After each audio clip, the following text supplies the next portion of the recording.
Alors, comme beaucoup de personnes, j'ai rencontré le bouddhisme d'abord par les livres, en tout cas comme beaucoup d'occidentaux. Quand j'étais gamin, il y avait dans la bibliothèque familiale des ouvrages traitant de ça. Il y avait, si je me souviens bien, une biographie de Bouddha par je ne sais quel auteur qui m'avait étonné et intéressé. Il y avait aussi, je crois bien qu'il y avait le livre tibétain de la vie et de la mort.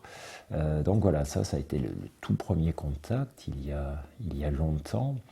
Mais finalement, pour moi, le premier visage du bouddhisme, sa première incarnation contemporaine en tout cas, ça a été mon ami Mathieu Ricard, d'abord au travers du livre d'entretien qu'il a publié avec son père, le moine et le philosophe, où il parlait assez largement de son engagement, où il le justifiait un petit peu aussi, son engagement, sa vision du monde bouddhiste auprès de son papa, qui était un rationaliste athée.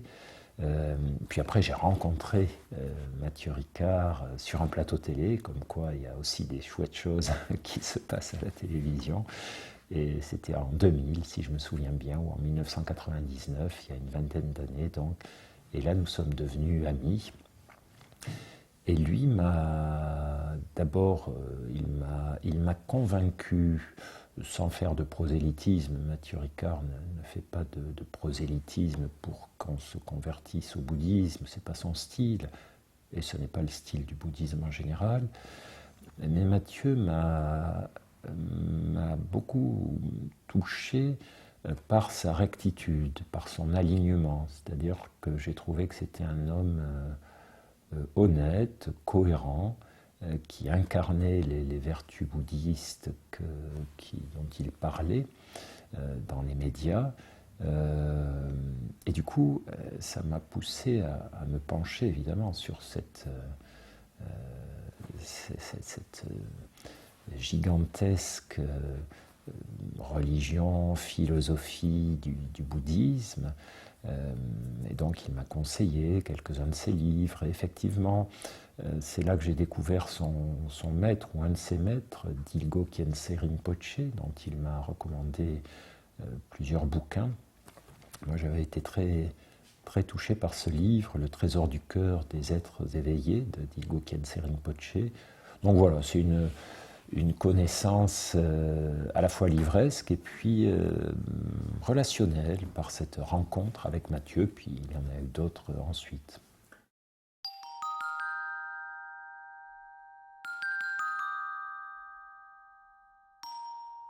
Ce qui m'a intéressé dans le bouddhisme, c'est plus que l'aspect religieux qui est très réel. Hein. Souvent en Occident, on oublie que le bouddhisme est une religion, mais c'est quand même une religion. Où ça l'est devenu, je ne sais pas si c'était l'intention du Bouddha au départ, mais en tout cas c'est devenu une religion. Dès qu'on voyage en Orient, on s'en aperçoit, mais ce n'est pas ça qui m'a touché, c'est plutôt l'aspect philosophie de vie. Le bouddhisme, c'est aussi une philosophie de vie, une philosophie du monde, et je l'ai trouvée très pertinente. Moi, je ne suis pas un catholique fervent, ni de tradition familiale en tout cas. Moi je viens d'une famille communiste où mon grand-père, qui était militant au Parti communiste, m'apprenait plutôt à me méfier des religions, voire à chambrer les curés qu'on croisait dans la rue, etc., en chantant l'Internationale ou des choses comme ça. Donc j'ai découvert le christianisme un peu plus tard, avec beaucoup d'intérêt et beaucoup d'émotion aussi. Je me considère plutôt comme un chrétien, de par la culture dans laquelle j'évolue. Hein. Je vis en tant qu'occidental dans un monde où il y a des églises à tous les coins de rue, où les références à la Bible sont fréquentes, donc c'est plus simple pour moi d'évoluer dans cet univers. Mais dans cet univers du christianisme, je suis très sensible tout de même, au-delà de la foi,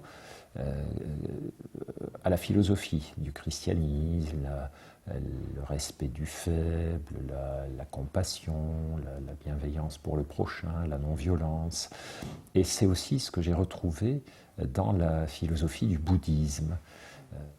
Cet aspect de la philosophie du bouddhisme m'a beaucoup intéressé par tout un tas de dimensions, d'abord de proximité avec les valeurs prônées par le christianisme, donc respect et intérêt pour le prochain, non-violence, etc.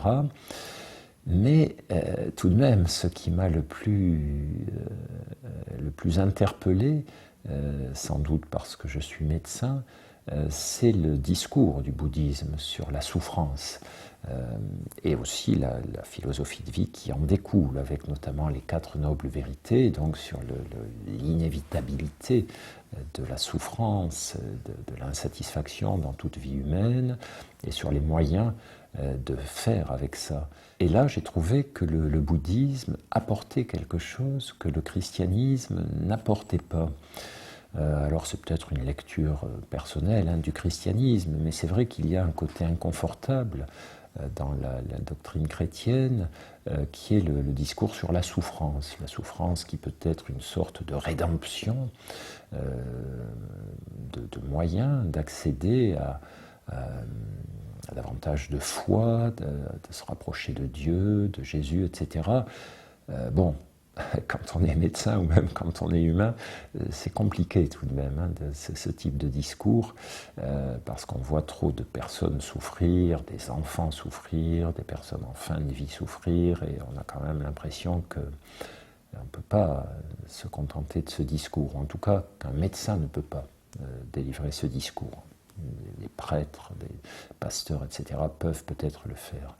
Et donc, toute cette réflexion très approfondie du bouddhisme sur la souffrance, son souci également d'aider les humains à en comprendre la nature et à progresser, pas seulement s'en débarrasser, mais la comprendre, et la traverser sans y laisser trop de plumes, mais peut-être apprendre à s'en défaire, ou du moins à s'en défaire en partie. Ça, j'ai trouvé ça très, très passionnant, très nouveau. Et c'est vrai que la figure du Bouddha, pour un médecin, elle est plus rassurante, là aussi, que celle de Jésus. Parce que Jésus, c'est quand même Superman, quoi. C'est un thaumaturge.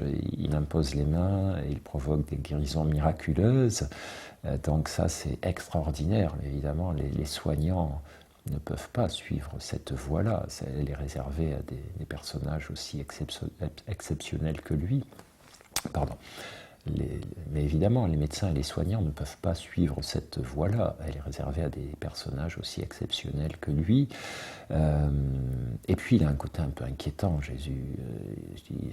Lâchez tout, abandonnez tout, suivez-moi, faites-moi confiance. Bon, faut vraiment avoir une foi énorme pour le suivre. Mais bon, ça a sans doute aussi des vertus immenses de fonctionner comme ça. Là où Bouddha est plus rassurant finalement. Le Bouddha, c'est un monsieur qui a vécu longtemps, entouré de ses disciples, qui a prôné la méthode expérimentale. Pour un médecin, un scientifique, la méthode expérimentale, c'est quelque chose qui a dit ne me croyez pas, mais testez, expérimentez, évaluez, voyez ce que ça donne. Ah, ça, ce truc-là, c'est révolutionnaire. Déjà, ça l'était à son époque, et puis aujourd'hui encore, dans tout ce cercle des religions, des philosophies de vie, c'est quand même pas si répandu que ça. Et puis, c'était un pédagogue qui apprenait inlassablement et qui transmettait aussi cette notion très importante d'apprentissage. En s'y prenant de manière patiente et répétitive, on peut progresser.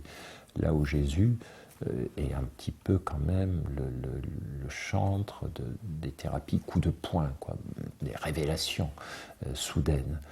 Donc voilà, pour toutes ces raisons, Je n'ai pas abandonné le christianisme, c'est quand même mon cadre de référence. Et puis le Dalai Lama lui-même n'encourage pas les Occidentaux à abandonner le christianisme pour le bouddhisme. Hein. Je ne sais plus dans quel entretien, et je l'ai entendu dire, vous les Occidentaux, vous avez le christianisme, c'est très bien le christianisme, non, restez dans le christianisme. Donc je n'ai pas abandonné le christianisme, mais je me suis intéressé au bouddhisme. J'ai enrichi ma vision du monde, de mon métier et de ma nature d'être humain par ce que pouvait m'offrir et me proposer le bouddhisme.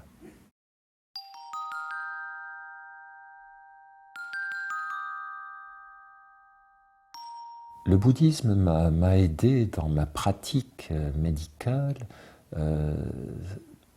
D'abord, pour être tout à fait sincère, par la méditation. Moi, vraiment, j'ai commencé à comprendre ce que pouvait m'apporter le bouddhisme très concrètement grâce à la méditation, puisque là encore, l'offre méditative ou la proposition de démarche méditative du bouddhisme est beaucoup plus proche des besoins psychologiques des médecins, des humains en général. Il me semble que la méditation chrétienne, qui est au fond une rumination des écritures divines, etc., la méditation bouddhiste, et notamment dans cette forme très simplifiée, mais quand même très authentique, qu'est la méditation de pleine conscience, ou que sont les méditations tournées vers la bienveillance ou vers la compassion, cette méditation bouddhiste, elle est extrêmement adaptée aux besoins psychologiques parce que tout simplement,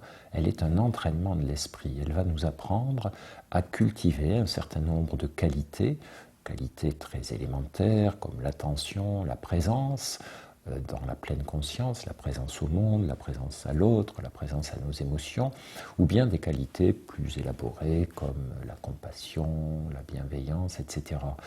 Et en tant que médecin, ça a très très vite été important pour moi, d'abord parce que ça m'a appris à être un meilleur médecin ou un moins mauvais médecin, en étant beaucoup plus à l'écoute de mes patients, beaucoup plus tourné vers eux et pas seulement tourné vers mes impatiences ou mon désir d'être écouté par eux, etc.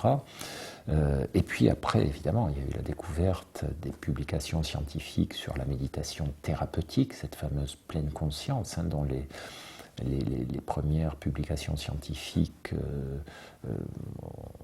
sont arrivées, en tout cas à ma connaissance, dans les années 90, avec des pionniers comme John Kabat-Zinn, qui était et qui est toujours un très fin connaisseur du bouddhisme, de ses pratiques, de sa philosophie. Donc ça a vraiment tout changé pour moi. Hein. D'abord la pratique de la méditation. Après, évidemment, quand je suis rentré un peu plus dans la connaissance, ou la toute petite connaissance, hein, c'est tellement immense que vraiment je ne suis absolument pas compétent pour prétendre connaître ces choses-là, mais la petite découverte que j'ai pu faire des concepts bouddhistes comme l'impermanence, ou l'interdépendance, ou la vacuité, m'ont aidé également par rapport à ma pratique de psychothérapeute, la notion de vacuité, c'est-à-dire cette croyance qu'on a dans la solidité de certains phénomènes, de certaines convictions, de certaines certitudes, qui est totalement erronée. Finalement, il suffit que 2-3 petits éléments changent et on s'aperçoit que nos croyances reposaient sur du sable. Ça, on travaille beaucoup sur ça en psychothérapie, évidemment. On respecte les croyances et les convictions du patient, mais on sait bien que s'il y adhère de façon trop rigide, il va se faire des idées et se raconter des histoires dont un certain nombre vont le faire souffrir. Donc tout ça, oui, a beaucoup transformé ma manière de soigner.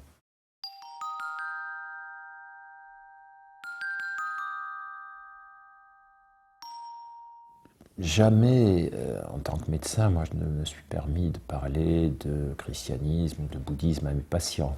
J'ai les trucs en arrière-plan, hein, sur l'impermanence ou sur la vacuité.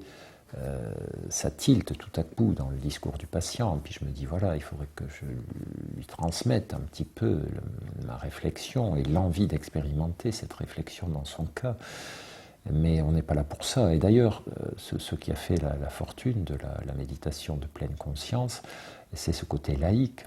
Et bien évidemment, hein, c'est que même si c'est très clairement une pratique d'inspiration bouddhiste, on ne met pas de statuette de Bouddha, on n'utilise pas de mots de vocabulaire bouddhiste, hein, Sangha, Bouddha, Dharma, et c'est normal, hein, puisqu'on est dans des lieux de soins qui doivent pouvoir soigner les personnes de toute confession, de toute religion, de toute conviction, et c'est pareil pour l'école. Donc, non, les concepts bouddhistes ont enrichi ma réflexion, mais n'ont pas modifié mon discours.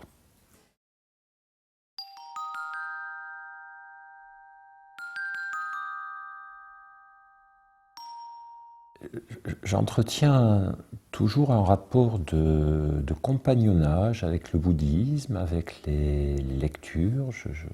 J'aime beaucoup lire les penseurs bouddhistes. Alors, quand on est un occidental comme moi, c'est toujours plus simple de lire d'autres occidentaux, et donc les bouddhistes américains, des gens comme Jack Kornfield ou Pema Chodron, des gens comme ça. Évidemment, on fait ce travail déjà de sélection, de décryptage des textes bouddhistes. Je fais l'effort régulièrement, souvent sur les conseils de Mathieu Ricard, de me plonger directement dans la lecture des textes écrits directement par des bouddhistes, et notamment par les grands maîtres du bouddhisme tibétain. Et c'est vrai que c'est plus difficile, mais vraiment c'est une autre culture, c'est même s'il y a des maîtres contemporains comme Mingyur Rinpoche qui écrivent un peu à l'occidental, si j'ose dire, mais quand même il y a toujours quelque chose d'un peu déconcertant pour des gens comme moi. Donc je reste en contact avec ce type de lecture. Je vais écouter des conférences, je fais parfois des retraites, mais ça reste non pas quelque chose de lointain, mais ça reste une source d'inspiration plus que de quelque chose de prégnant dans mon quotidien.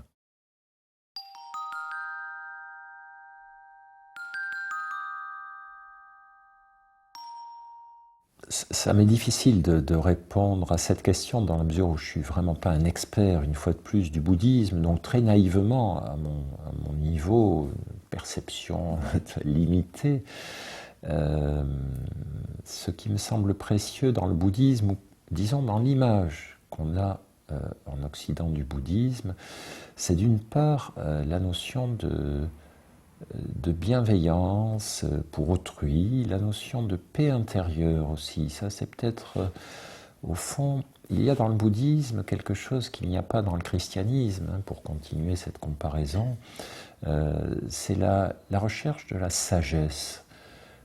Les chrétiens, finalement, ou la doctrine chrétienne ne court pas tellement après la sagesse, elle court après la pratique de la foi. Comme moyen de se sauver et de sauver le monde. Donc c'est très bien, il y a des tas d'avantages sans doute à ça, mais je ne suis pas pleinement convaincu que ça, la foi pourra sauver le monde. Par contre, je pense qu'un peu plus de sagesse dans l'esprit des humains pourrait représenter une bonne chose, enfin dans le mien, dans celui de tout le monde, hein, je ne me mets pas à l'écart. Donc peut-être que le bouddhisme, avec son souci d'aider les humains à progresser vers plus de liberté par rapport aux pièges tendus par la souffrance, vers plus de sagesse, vers plus de compassion et de bienveillance, peut-être occuper une place, en tout cas une fois de plus, hein, la philosophie bouddhiste, plus que les rituels religieux, peut-être occuper une place intéressante. Alors, pour autant, hein, la notion de bienveillance est présente aussi dans le christianisme. Hein, voilà, les lettres de Paul, les épîtres de Paul. Hein, Paul dit bien, si tu n'as pas l'amour, tout est don finalement, ça sera des choses prestigieuses mais inutiles. Donc toutes les religions qui disposent d'une bonne connaissance de l'âme humaine insistent sur cette dimension-là.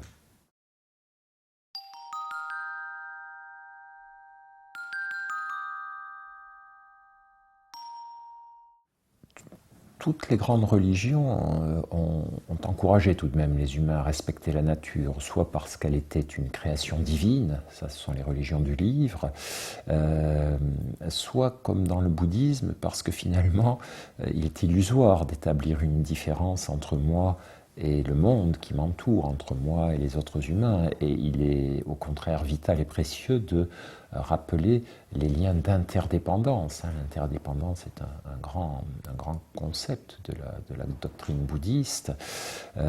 Et puis, il y a, moi, quelque chose qui m'a beaucoup fait progresser sur le plan personnel, et je crois que c'est le cas de beaucoup de pratiquants de la méditation de pleine conscience, c'est que plus on médite, finalement, plus on traverse des états qui ne sont pas seulement des états de connaissance intellectuelle, mais des états de vécu intime, émotionnel, d'abolition des distances et au contraire de conscience des liens. Quand on médite dans la nature, finalement, au bout d'un moment, on perçoit charnellement et pas seulement intellectuellement qu'on est juste un bout de cette nature, qu'on en vient, qu'on y retournera.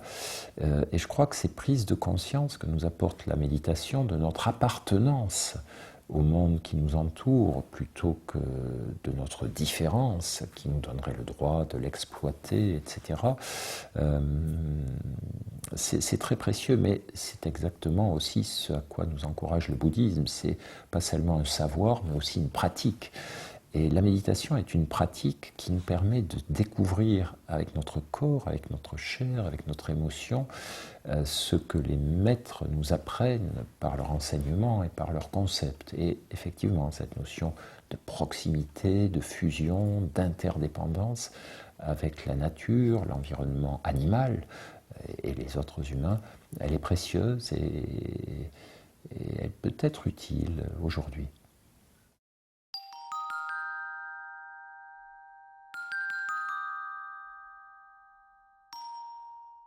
La méditation de pleine conscience, elle a pris aujourd'hui une place qu'on pourrait juger envahissante, puisque finalement, la plupart du temps, quand on entend parler comme ça dans des milieux non spécialisés de méditation, c'est de méditation de pleine conscience qu'il s'agit.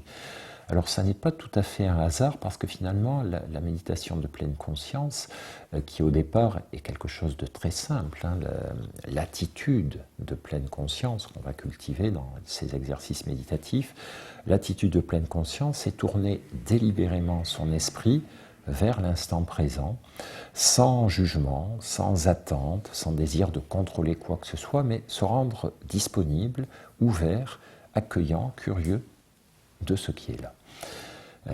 Donc, c'est une attitude qu'on retrouve spontanément chez les humains. Le cerveau des humains est naturellement doté de l'aptitude à la pleine conscience et on peut la toucher du doigt dans des environnements privilégiés, des environnements favorables, quand on est dans la nature, devant des nuages qui passent dans le ciel, ou quand on est devant un feu de cheminée, ou devant les vagues de la mer, etc. Assez naturellement, notre fonctionnement mental se tourne vers une forme de pleine conscience où on est pleinement présent à ce qui nous entoure, sans jugement, sans désir de contrôler, de faire quoi que ce soit d'autre que d'être là.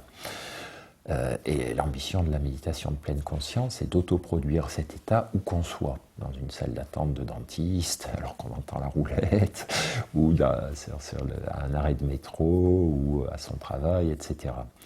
Et ce qui explique sans doute le succès de la pleine conscience, c'est trois caractéristiques. C'est d'une part que c'est une approche laïque, et donc ça a permis son usage dans le monde de la santé et de l'éducation notamment. C'est une approche qui a été validée par de nombreuses recherches scientifiques, et de nos jours c'est une caution très importante et légitime. Et troisièmement, c'est ce qui se fait de plus simple en matière de méditation. Il n'y a pas de manière plus simple de découvrir la méditation que par la pleine conscience, dont on peut apprendre les rudiments en quelques mois. Après, on va avoir toute sa vie pour approfondir, pour perfectionner et puis pour découvrir d'autres traditions méditatives, d'autres enseignements méditatifs. La pleine conscience, évidemment, pour les grands experts de la méditation, comme peuvent l'être Mathieu Ricard ou tous les gens qui connaissent très bien les méditations bouddhistes ou chrétiennes ou musulmanes ou autres, évidemment, ça, c'est un peu un truc de débutant. Mais pour autant, la pleine conscience, pour simple qu'elle soit, elle est fondamentalement importante. Je pense qu'elle représente le premier socle de la méditation, cette attitude de présence ouverte, ne jugeant pas, à notre expérience, instant après instant. Et ça, c'est un truc très très central et très fort dans la méditation de pleine conscience.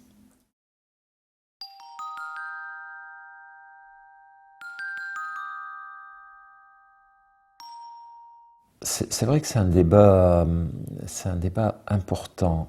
La méditation de pleine conscience, très sincèrement, la manière dont nous l'enseignons, c'est un outil laïque, c'est une méditation laïque. Bon.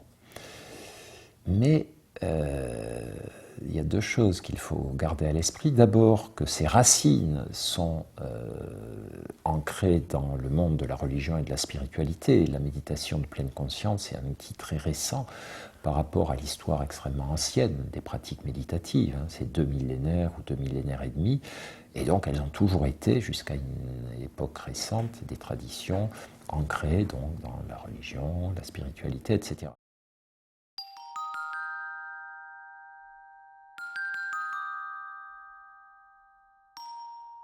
La vie spirituelle, c'est au fond la vie de notre esprit. Spiritus, c'est l'esprit, donc la vie spirituelle, c'est la vie de notre esprit lorsqu'il est confronté aux grandes questions de la condition humaine ou du monde tel que nous le percevons, qui n'ont pas de réponse rationnelle. Qu'y avait-il avant que le monde existe? Est-ce que le monde aura une fin? Est-ce qu'il y a des entités comme des dieux ou des principes qui existent au-delà de ce que nous pouvons savoir? Que devient notre esprit après la mort, etc. Ça, c'est des questions de vie spirituelle. Donc, la religion nous apporte des réponses, mais on peut aussi explorer ces questions sans avoir recours à la religion. Et c'est le Dalai Lama qui avait un jour cette très belle formule. Il disait, au fond, la spiritualité, c'est un besoin fondamental de l'esprit humain. C'est comme la soif. Tous les corps humains ont besoin d'eau, tous les esprits humains ont besoin de spiritualité. Alors, il y a des façons de boire de l'eau qui sont codifiées, où il y a des rituels, il y a tout un environnement culturel, par exemple, où est préparé de l'eau sous forme de thé. Et la religion, c'est un peu la même chose, c'est-à-dire la religion, c'est une façon de vivre sa spiritualité selon un certain nombre de codes, de partages sociaux, de rituels. Et donc la religion est à la spiritualité ce que le thé est à l'eau. C'est une autre façon de s'abreuver, mais c'est pas indispensable. Et effectivement, pour revenir au tout début de notre question, la pleine conscience, la pente naturelle de la méditation de pleine conscience, qui est une méditation laïque, va vers la spiritualité, mais peut aller vers une spiritualité précisément laïque.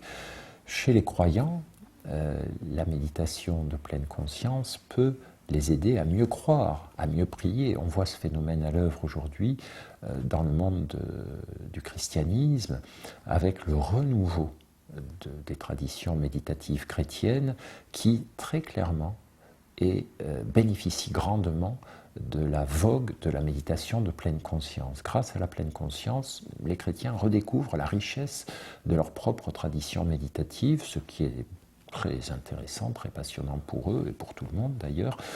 Mais c'est drôle comment finalement cet outil laïque aide des croyants à mieux habiter leurs pratiques spirituelles dans le cadre de leur religion.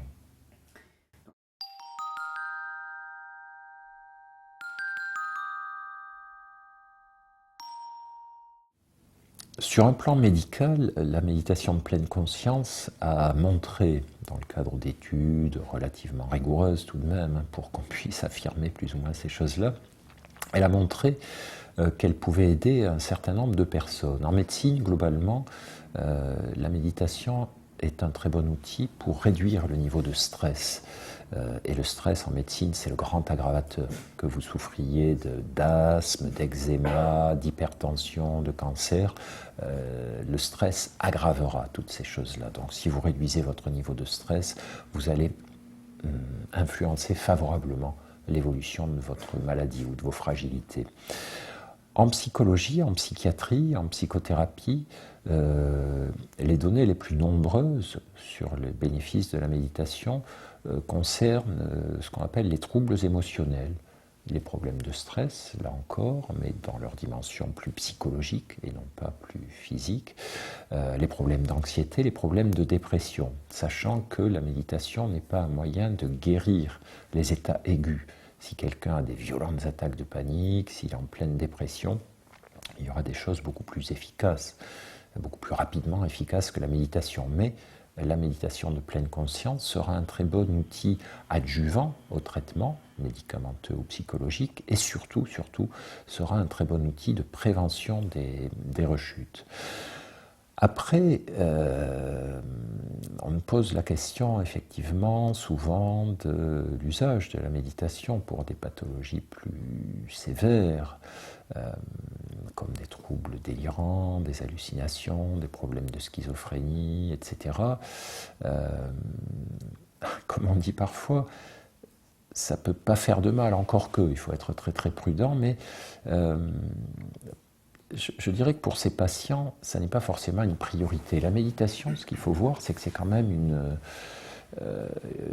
discipline dont l'apprentissage est relativement exigeant. Il ne faut pas aller trop mal, il faut être capable de consacrer du temps chaque jour avec régularité aux exercices, il faut être capable de supporter d'affronter ses souffrances en face, c'est quand même un des messages de la pleine conscience. On arrête de fuir les souffrances et on les accueille. Bon, si je ne vais pas très bien, si j'ai des idées délirantes ou si je suis extrêmement fragile, je ne vais pas pouvoir faire ça. À Sainte-Anne, par exemple, nous avions souvent des patients souffrant de troubles schizophréniques qui venaient nous voir ou qui nous étaient adressés, et on préférait de très loin, la plupart du temps, lorsqu'ils avaient vraiment une demande assez centrée sur ces approches méditatives, leur proposer des exercices de yoga. Puisque dans le yoga, il y a la dimension, effectivement, des dimensions proches de celle de la méditation, d'observer le fonctionnement de son corps, de son esprit, mais s'appuyant sur des postures, sur des mouvements qui représentent quelque chose d'un peu plus rassurant pour beaucoup de ces patients. Donc, cette question me permet de rappeler un truc, c'est que la méditation, ce n'est pas une panacée et ce n'est pas une sorte d'outil, de couteau suisse universel pour régler tous les problèmes. C'est une démarche intéressante pour la plupart des êtres humains comme moyen de découvrir le fonctionnement de son esprit, pour beaucoup de personnes malades, mais il y a d'autres voies d'accès à la connaissance de soi, d'autres voies d'accès à la guérison que la méditation.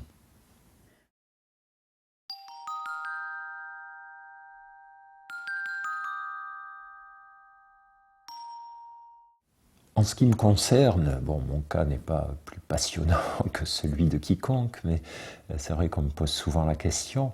Bien sûr, je pratique régulièrement la méditation, d'abord par souci de cohérence. Je serais gonflé tout de même de parler de méditation par Mons et par Vaux si je ne le pratiquais pas. Ce serait un peu comme un prof de gym qui ne ferait pas de gymnastique lui-même. Mais non, plus sérieusement, surtout parce que j'en ai besoin. Moi, ça me fait un bien fou, ça me fait beaucoup de bien de rester en contact avec la méditation. Donc, en gros, c'est une pratique quotidienne ou à peu près quotidienne, sauf dans les moments où je suis en déplacement, où c'est vraiment compliqué de me poser, mais je médite en moyenne à peu près 20 minutes, une demi-heure le matin. Ce à quoi s'ajoutent tous ces moments, vous savez, de pleine conscience de quelques minutes dans notre enseignement de la pleine conscience, on insiste beaucoup sur le fait que chaque fois qu'on a un moment d'attente ou de transition, au lieu de regarder le portable ou de s'énerver, on se pose, on prend conscience, etc. Donc en gros, en cumulé, ça doit être, disons, allez, voilà, à peu près par jour une demi-heure, soit dans ces moments d'assise le matin, soit dans ces petits moments tout au long de la journée. Il y a aussi les activités en pleine conscience, manger en pleine conscience, marcher en pleine conscience, écouter quelqu'un en pleine conscience, qu'on va déclencher souvent. Donc ça, c'est mon quotidien. Puis quand j'ai des soucis, quand il y a j'ai des ennuis de santé ou des soucis par rapport à des préoccupations que j'ai vis-à-vis de gens de mon entourage, je double la dose. J'augmente un petit peu mon recours à ces moments d'apaisement et de discernement que m'offre la pratique méditative. Mais un jour, je me suis amusé à faire le compte total des heures que j'aurais pu consacrer dans ma vie à la méditation. C'est pas terrible quand on regarde par rapport à ce qu'on appelle les méditants experts. Vous savez, on a des études scientifiques qui observent les modifications dans le cerveau qu'on trouve chez les grands méditants, des gens une fois de plus comme Mathieu Ricard ou les moines bouddhistes tibétains, chez des gens qui ont médité jusqu'à 20, 30, 40 000 heures dans leur vie, c'est-à-dire des heures et des heures chaque jour, et notamment les heures où ils sont en retraite. Donc je suis loin du compte. Mais pour autant, pour ne pas décourager les débutants ou les petits pratiquants comme moi, ça marche quand même. Les études nous montrent que même avec quelques dizaines d'heures de méditation, il commence à se passer des choses, à la fois dans ce que nous ressentons, dans notre manière de comprendre le fonctionnement de notre esprit et de nos émotions, et aussi dans notre biologie. Donc voilà, c'est un petit message d'espoir.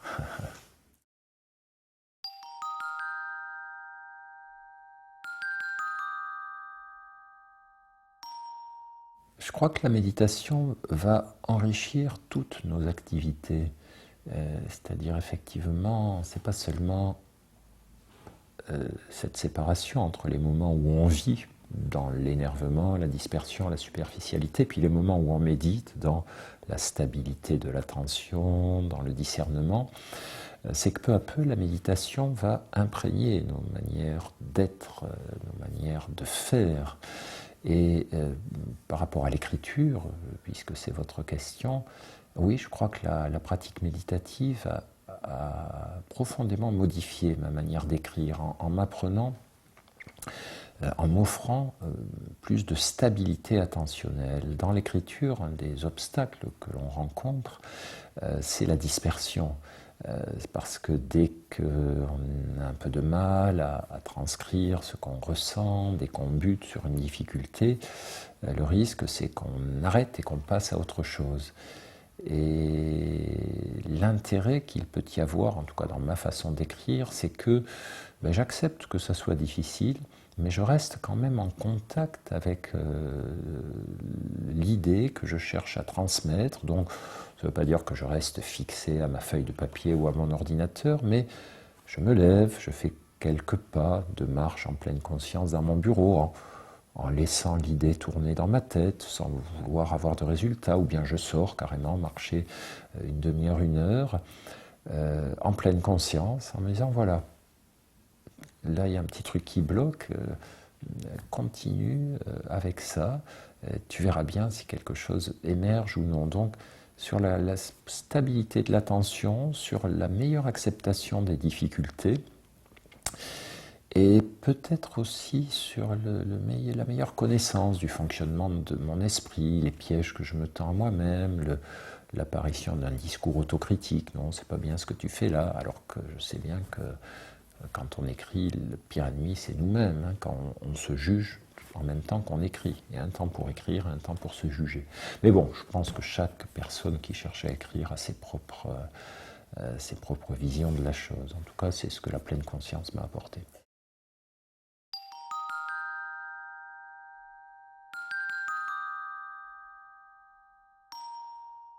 Je suis un anxieux avec des tendances dépressives aussi, ça c'est lié à tout un tas de facteurs génétiques, biographiques, etc. Mais je ne me sens pas seul, je crois que beaucoup d'humains ont ces problèmes. C'est sans doute pour ça d'ailleurs que j'ai choisi d'être psychiatre finalement plutôt qu'ingénieur. Moi j'étais plutôt parti pour être un ingénieur. Et j'ai bien fait, je crois que ça m'a beaucoup aidé puisque tout ce que j'ai proposé à mes patients, je me le suis appliqué à moi-même. Je me le suis approprié, je l'ai pratiqué sur moi et ça m'a fait beaucoup progressé. Et pour les angoisses et tous ces problèmes émotionnels, ça a été la même chose. C'est-à-dire que toutes les thérapies comportementales, les thérapies cognitives, la psychologie positive, tout ça, je suis un champion des exercices que prônent ces disciplines. Je les ai pratiqués assidûment et je continue encore aujourd'hui. Et la méditation aussi. Et alors ce que m'a apporté la méditation, ce que j'ai découvert, d'abord d'ailleurs en faisant des retraites chez les bénédictins, ça n'avait rien à voir avec la pleine conscience, c'était l'oraison silencieuse, c'est-à-dire quels que soient les tourments, les angoisses, les déchirements qu'on héberge, rester dans une attitude contemplative, de simple présence nue, dépouillée, sans chercher à lutter, sans chercher à contrôler, sans chercher à décortiquer, à comprendre, à résoudre. Et rester là, je n'ose pas dire jusqu'à ce que ça passe, mais en tout cas c'est un peu ça, c'est rester là. Donc je faisais ça dans l'église abbatiale du monastère où j'allais faire mes retraites. Et je me suis aperçu qu'assez souvent, ça déclenchait des choses que n'arrivait pas à déclencher mon travail volontaire pour lutter contre les pensées anxieuses, les critiquer, les remettre en question, me raisonner, me dire mais non, c'est pas si grave. Ce travail reste à faire, évidemment, il faut toujours le faire quand on est anxieux, mais parfois, c'est mieux de le faire précéder par une attitude d'accueil des angoisses. Dire ok, elles sont là très bien, mais qu'elles s'installent, donc comment elles se manifestent dans mon corps, qu'est-ce qu'elles me disent, vers quoi elles me poussent, quelles impulsions elles font naître en moi, le pur travail de pleine conscience, et rester avec ça, respirer encore avec ça, rester un peu avec ça, permettre à l'éventuel travail de décantation progressive des angoisses de s'accomplir. Ça ne marche pas toujours, mais quand ça marche, ça permet de passer à l'étape 2, de résolution et de prise de décision de manière beaucoup plus efficace.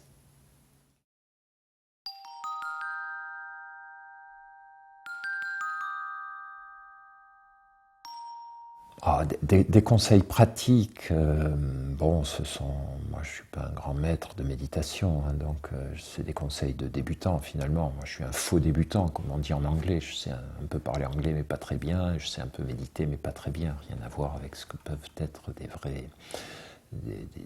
maîtres, des vrais experts. Mais dans la méditation, le vrai problème c'est l'observance, ce qu'on appelle l'observance en médecine, c'est-à-dire est-ce qu'un patient est observant? Ça veut dire est-ce qu'il prend son médicament tous les jours?